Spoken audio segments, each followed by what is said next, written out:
Hello guys, Andrew here. Welcome back to Drew Tutorial. And in this video, I'm going to show you how to transfer the ownership of your Upwork account. All you really have to do, guys, is simply click the account on the upper right hand side, then go to account settings there on the right hand side at the bottom. Then ensure that you're under my account and you want to scroll down towards the bottom and you will have the option there that says transfer ownership.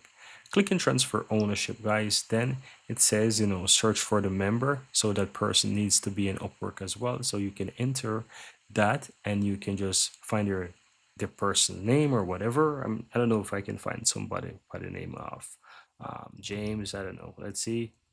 Or I don't know, to be honest, what to type in because I do have a second account, but you will be able to search for members, guys, by name, and you will be able to transfer the ownership of your Upwork account to them. And that's pretty much it, guys. So that's it. Once you transfer the ownership to them, then they will have the full ownership of that Upwork account, and that's it.